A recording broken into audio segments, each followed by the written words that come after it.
أنا رح أصير ضريرة ماشية بالشارع وعم بقول يا رب مين بده يطبب لي عيوني، مين بده يرجع لي إياها.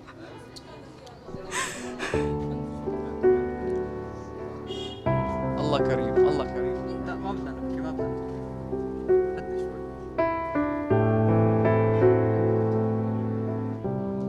لا لا هدي. من أنصت رياضيات لشحادة بالشارع.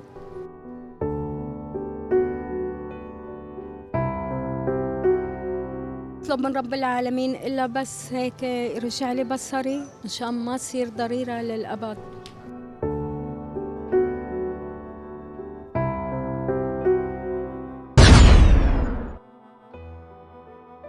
يعطيك العافية. الله يعافيك. عارفين عن حضرتك؟ أنا الآنسة نبيلة المحمد. أهلا وسهلا فيك. الله يسلمك يا رب. أنست شو؟ أنسة رياضيات فيزياء وكيمياء. حلو. تسلم يا رب، كلك ذوق. هلا كثير ناس جار علي الزمن سواء للأفضل أو للأسوأ، كيف جار عليك الزمن؟ أنا هلأ جار علي زمن كنت أنسة رياضيات فيزياء وكيمياء، والله منعم علي الحمد لله رب العالمين، وأهلي كانوا موجودين. بس للأسف صارت معي حادثة صغيرة، إني أنا نقضت الوضع هون عنا بسوريا وقت النظام البائد القديم، فكتبت على الفيس نحن بدنا نكون دولة علم علماء ولا دولة جاهلين وبلطجية، وين العدل وشو هالغلا كله. فقامت عنا فرع باب مصلى وفرع 215 المسؤول عليه أبو محمد تيسير عثمان بأخذي من الشارع، فورا اعتقلوني وعذبوني وحبسوني لمدة سنة.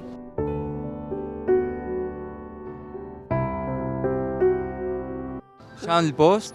بس من شان البوست اللي كتبته على الفيس بهالكلمات هاي، فحبسوني لمدة سنة وعذبوني عذاب شديد بالحرق وبالإضافة للتعذيب وضرب على العيون وضرب بالجسد. يعني لما طلعت والمحامي عمل جهده إنه يطالعني الحمد لله رب العالمين، طبعا كانوا بدهم يحولوني على سيدنايا لولا الوالدة الله يرحمها ما دفعت تقريبا ما يقارب 30 مليون مشان ما يحولوني على سيدنايا. قبل بشهرين تقريبا 3 من التحرير والحمد لله تحررنا.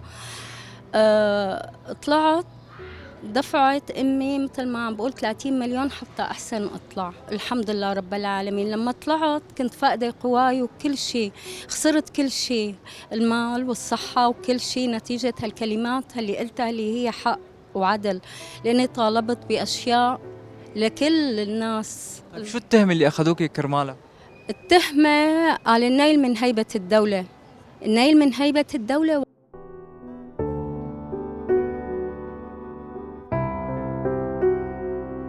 بسبب البوست. بسبب البوست، لاني عم بقول انه نحن بدنا دولة علماء ومتعلمين ولا بدنا جاهلين وبلطجية. يعني أنا تفاجأت، هلي أنا أنسة رياضيات وفيزياء وكيمياء، تفاجأت بالحكم هلي أصدر. طبعا القاضي وأنا موجودة الحمد لله رب العالمين تحول للقضاء وأخذ جزاءه. أنا لما طلعت كان في نزيف، بس التهيت بمداواة الوالدة الله يرحمها وتوفت، فما اهتميت لنفسي إلا بعد ما توفت رحت لعند الدكتور قال لي هذا نزيف عندك وبحاجة إنه تطببي بالشبكية لازم بأسرع ما يمكن. وللآن الدكتور عم بيتابع معالجتي. للأسف ما عندي الإمكانية المادية، يعني حالتي لا مادية ولا صحية ولا أي شيء بيسمح لي إني تابع معالجة عيوني.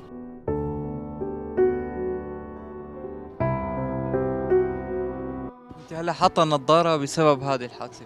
طبعا هي نظارة طبية، والدكتور قال لي لازم تحطي النظارة السوداء منشان تحسني تشوفي. أكيد جار علي الزمن كتير ماليا ونفسيا وكل شيء. هل شفناه نحن بالسجن عدرا وبالفروع الأمنية لا يصدق لا يصدق.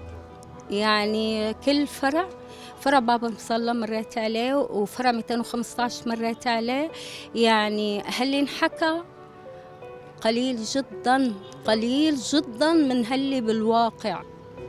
يعني نحن لامسناه، بس لما بتيجي بيحكي في إنسان مستحيل مستحيل.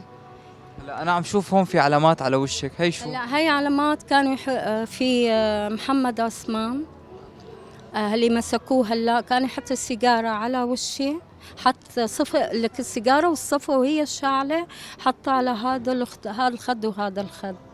طبعا والتاني كمان أخذ مصاري مني. هاجموا بال 2016 هاجموا البناء، قال نحن عنا إرهاب، هو وكتيبته كلياتها، وفاتوا خاصة على بيتنا. انتوا بأي منطقة كنتوا؟ نحن بالمزة هون بالبناء الثالث، بناء البواب، بناء شو اسمه مدخل النور. هاجموا الفرع 215، هاجم البناء تبعنا، ما خلى بيت إلا ما نكت ونكت، وأهانهم وضربهم وفات على بيتنا. ما كان إلا الوالدة وأنا وأختي الله يرحمه أبي، ما عنا رجال. فات أهان أمي وضربها وأخذ من أمي، والله كان معها 3 أساور وقلب أخذهم. الله ما في، وضل حاطط علي حتى حطني بالسجن نتيجة هذا الكلام.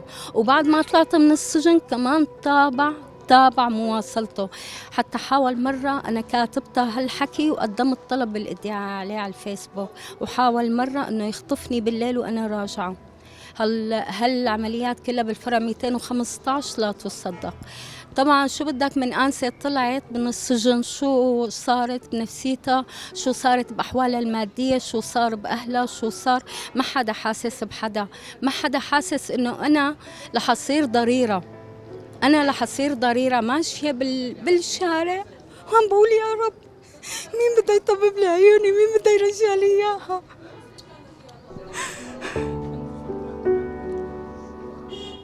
الله كريم، الله كريم. لا ما بدنا نبكي، ما بدنا نبكي. هدي شوي.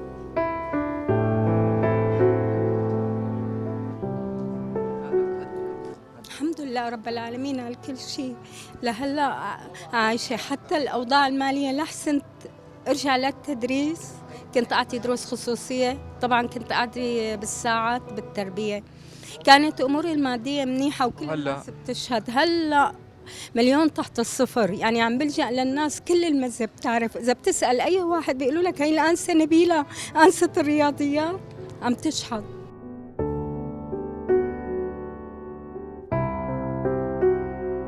لعيش أنا وأختي بكرامة، بس من شان ناكل لقمة ولقمة الخبز بوقف على الفرن.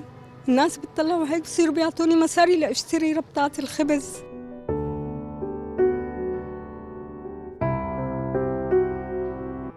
بمرق، هلا عم بقول بمرق، الناس كلياتها عم تتحنن علي، الناس كلها. أنا عم بطلب من شان أعيش أنا وأختي بس. شو بدي أقول من أنسة رياضيات للشحادة بالشارع.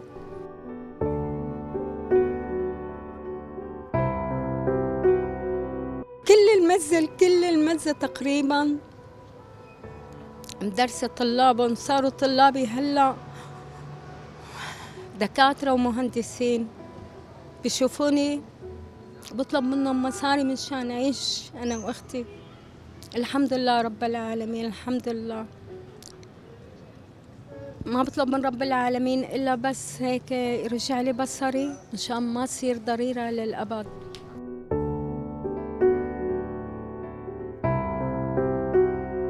طيب شو تكلفتها هي العملية؟ هلا تكلفة العملية قال الدكتور، في عنا دكتور بالرازي، يعني أنا اسمه بدر سميد. طبعا بدينا بالعملية، عمل لي عملية ليزر بالأول، أخذ مني 1,500,000 وقال بدها كل عين تقريبا 1,500,000 هيك، وبدها 4 كمان من شان المي البيضاء.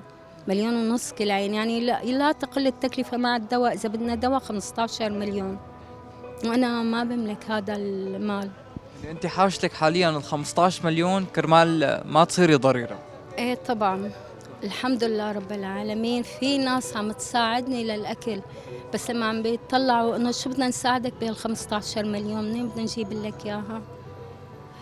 كنت عم بتداوى عند الدكتور للأسف لقيت يعني مستشفى خاصة، وهي مو قدرتي إني أنا ضل فيها. بده مبالغ، بده روحة وجاية، مبالغ كتيرة، مو قدرتي إني أدفع هالمبالغ كلياتها.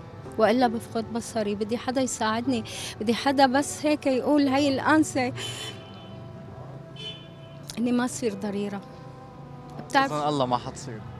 بإذن واحد أحد، بإذن واحد أحد. يعني أنا حتى بتمنى إنه حدا يوقف معي إني أعمل مشروع صغير. شو هو؟ شو ببالك؟ أي مشروع صغير ما في مشكلة، بس أحسن إني رد وقف على إجري من أول وجديد، أرجع مثل ما أنا.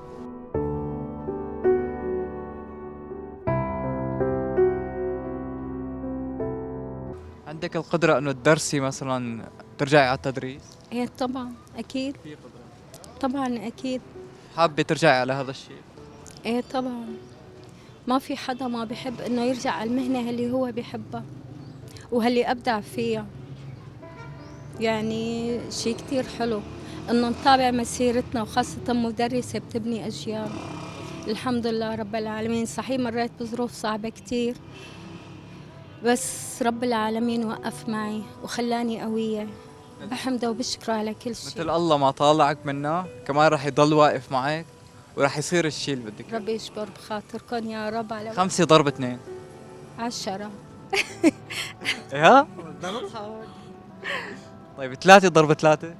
لا هي صعبة. لا بتعرفي يلا. اني ادبي، انا ما بفهم بالرياضيات. مهم. بس المهم ضحكنا شوي.